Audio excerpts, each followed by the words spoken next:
রাধে রাধে রাধে রাধে কৃষ্ণা। আশা করি সবাই অনেক অনেক ভালো আছেন। পূর্ণবিলাস ইউটিউব চ্যানেলে সবাইকে জানাই অনেক অনেক স্বাগত। বন্ধুরা, তিলক তো হিন্দু ধর্মাবলম্বী সকলেই কম বেশি আমরা ব্যবহার করে থাকি, কিন্তু এই তিলক দেওয়ার সঠিক নিয়ম কি আমরা সকলে জানি?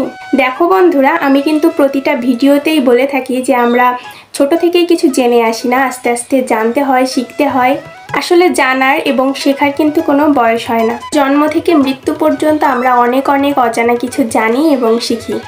জানার আগ্রহ থাকাটাই কিন্তু মেন। জানার যদি আগ্রহ না থাকে তাহলে কিন্তু আমরা কোনো কিছুই শিখতে পারবো না। তো বন্ধুরা, আমরা যে নিত্যদিন তিলক ধারণ করি, সেই তিলক ধারণেরও কিন্তু কিছু সঠিক পদ্ধতি রয়েছে এবং কিছু মাহাত্ম্য রয়েছে। তো আজ আমরা সেই বিষয়ে জানবো এবং শিখব। চলো শুরু করা যাক।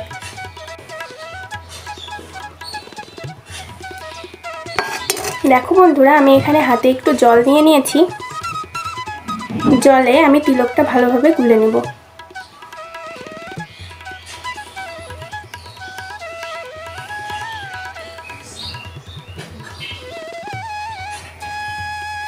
বেশি একটা গাঢ় করব না বা বেশি পাতলা করব না। এই যে দেখতে পাচ্ছ, এইভাবে গুলে নেব।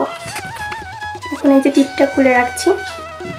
অনেকে এরকম কাঠির সাহায্যে তিলক ধারণ করে থাকি, এটা কিন্তু মোটেও ঠিক নয়, এটা সঠিক পদ্ধতি নয়।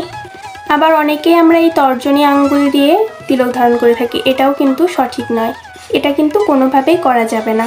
শুধুমাত্র এই অনামিকা আঙুলের সাহায্যেই তিলক ধারণ করতে হবে। চলো দেখা যাক। এভাবে অনামিকা আঙুলের সাহায্যে তিলকটা দিয়ে নিতে হবে। কপালে এখান থেকে এইভাবে উপরের দিকে নেব।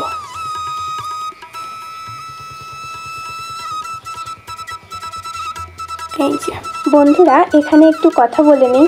আমি কিন্তু ক্যামেরার সামনে সেভাবে ভিডিও করতে অভ্যস্ত নই। ইউটিউবে এটাই আমার ক্যামেরার সামনে প্রথম ভিডিও। তো যদি কোনো ভুল ত্রুটি হয়ে থাকে সেটা ক্ষমা সুন্দর দৃষ্টিতে দেখো।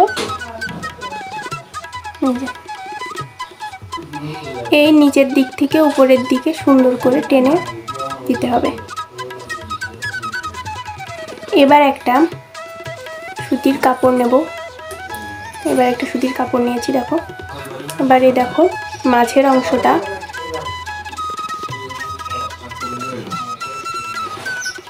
মুছে ফেললাম। মাঝের অংশটা মুছে ফেলেছি। বন্ধুরা, ওই পাশে লাইটের কারণে হয়তো বা তোমরা ভালোভাবে দেখতে পাচ্ছিলে না, আমি একটু ক্যামেরাটা ঘুরিয়ে নিয়েছি। তো দেখো আমার কপালের যেই দুইটা লাইন তৈরি হয়েছে, এই দুইটা কিন্তু আমরা শ্রীকৃষ্ণের চরণ হিসাবে মেনে থাকি। এবং দুইটা লাইনের মাঝখানে দেখছো যে ফাঁকা অংশটা, এই ফাঁকা অংশে কিন্তু ব্রহ্মা, বিষ্ণু এবং মহাদেব শিব অবস্থান করেন। তাহলে বুঝতেই পারছো হিন্দু ধর্মাবলম্বীদের জন্য তিলক ধারণ করাটা কতটা গুরুত্বপূর্ণ। তো এবার আমি আরেকটু তিলক নিয়ে নিচের অংশটা এভাবে একটা পাতার মতো দিয়ে নেব। এই পাতাটা হচ্ছে তুলসী মহারানী। কারণ দেখো, তুলসী দেবী ছাড়া কিন্তু শ্রীকৃষ্ণকে পাওয়া অসম্ভব। যেখানে তুলসী মহারানী থাকবেন সেখানেই শ্রীকৃষ্ণ থাকবেন, যেখানে শ্রীকৃষ্ণ থাকবেন সেখানেই কিন্তু তুলসী মহারানীও অবস্থান করবেন। তো বন্ধুরা, শাস্ত্রে কিন্তু বর্ণিত আছে যে ব্যক্তি তিলক ধারণ করেন তিনি বৈকুণ্ঠ ধাম প্রাপ্ত করেন এবং অশ্বমেধ যজ্ঞ, সূর্য যজ্ঞ এবং গঙ্গা স্নানের মতো পূর্ণ ফল তিনি লাভ করতে পারেন। আমার এই ছোট্ট ইউটিউব চ্যানেলে আমি গোপাল বিষয়ক সকল ভিডিও এবং ধর্মীয় সকল ভিডিও আপলোড করে থাকি। যদি তোমাদের ভালো লাগে তাহলে ভিডিওতে একটা লাইক, কমেন্ট এবং চ্যানেলটি সাবস্ক্রাইব করে পাশেই থেকো।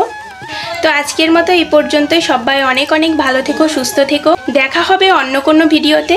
রাধে রাধে রাধে রাধে কৃষ্ণা।